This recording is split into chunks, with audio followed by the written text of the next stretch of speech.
Salam, selamat pagi saudara yang terkasih dalam Tuhan. Pagi ini kita akan merenungkan firman Tuhan dengan tema taat menjadi proses sebagai saksi Kristus.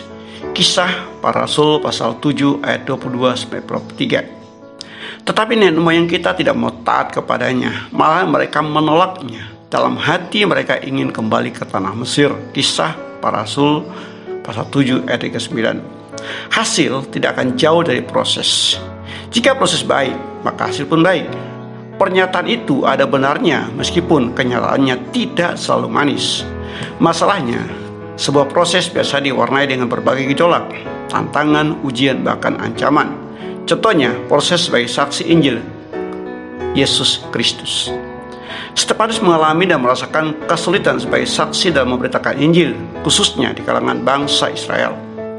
Karena Injil, Stefanus ditangkap dan disidang oleh Mahkamah Agama. Kisah para Rasul pasal 6 ayat 15. Dalam sidang pembelaannya, Stefanus dengan tegas membantah tuduhan kepadanya yang mengatakan bahwa dia menghujat Musa dan Allah. Tuduhan yang mereka lontarkan kepada Stefanus adalah karena iri dan tidak mampu melawan hikmat dan pengetahuan yang dimiliki Stefanus yang penuh dengan Roh Kudus.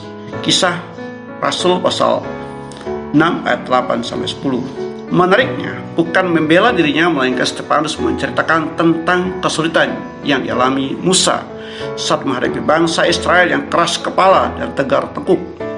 Ketika bangsa Israel sedang diproses menuju tanah Kanaan, bukan masa depan di tanah yang dijanjikan Allah itu yang dipikirkan dan diperindukan bangsa Israel, melainkan tanah Mesir. Ayat 39b. Padahal di Mesir mereka hidup sebagai bangsa terjajah dan tertindas. Kisah para Rasul pasal 7 ayat 19 ayat 24 dan 34. Allah telah memanggil dan mengutus Musa untuk memimpin dan menyelamatkan bangsa Israel keluar dari tanah Mesir. Kisah Rasul pasal 7 ayat 30-34. Akan tetapi kepemimpinan Musa ditolak. Mereka mengatakan, "Siapakah yang mengangkat engkau menjadi pemimpin dan hakim atas kami?" Kisah para Rasul pasal 7 ayat 27b. Akibat penolakan terhadap Musa, tidak ada lagi memori tersimpan dalam pikiran mereka bagaimana Musa membawa mereka keluar dengan mengadakan mujizat-mujizat dan tanda-tanda di Mesir, di Laut Merah, dan di padang gurun 40 tahun lamanya. Kisah Rasul pasal 7 ayat 36. Mata mereka benar-benar telah dibutakan, dan apa yang mereka perbuat justru menyakiti hati Tuhan. Mereka membuat anak lembu tuangan, Keluaran pasal 32 ayat 4, Kisah para Rasul pasal 2 ayat 1, dan mempersembahkan persembahan kepada berhala, kepada ilah-ilah bangsa lain. Namun, apa yang diceritakan Stefanus tidak membuat mereka mengerti. Kini, penolakan itu juga dialami oleh Stefanus dari anak-anak Israel atau orang-orang Yahudi. Akan tetapi Stefanus tidak takut menghadapi penolakan itu, sebab dia yakin bahwa Yesus Kristus adalah pembela dan penyelamat sejati dalam hidupnya. Stefanus yang dipenuhi oleh Roh Kudus dengan tegas dan berani mengingatkan kembali memori orang-orang Yahudi tentang peristiwa yang dialami oleh nenek moyang mereka, dengan tujuan agar mereka bertobat dan menerima keselamatan di dalam Yesus Kristus.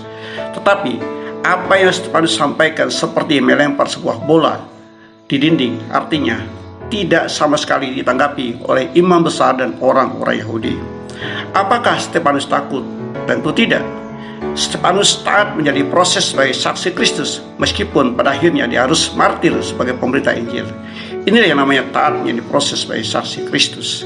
Saudara yang terkasih dalam Tuhan, pelajaran yang dapat kita ambil dari kisah kehidupan Stefanus adalah: pertama, jangan pernah takut menghadapi penolakan sebagai saksi Kristus.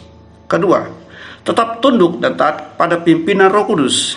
Ketiga, jangan mengeraskan kepala, tapi lembutkan hati mendengarkan suara Tuhan melalui Roh Kudus. Karena iman kepada Allah di dalam Yesus Kristus akan menguatkan dan akan memampukan kita dalam menjalani proses kehidupan berdasarkan Injil Yesus Kristus. Sesulit dan serumit apapun kehidupan yang kita alami, ketika kita melibatkan Tuhan, maka hasil yang baik akan kita nikmati kini dan nanti. Selamat beraktivitas, Tuhan memberkati.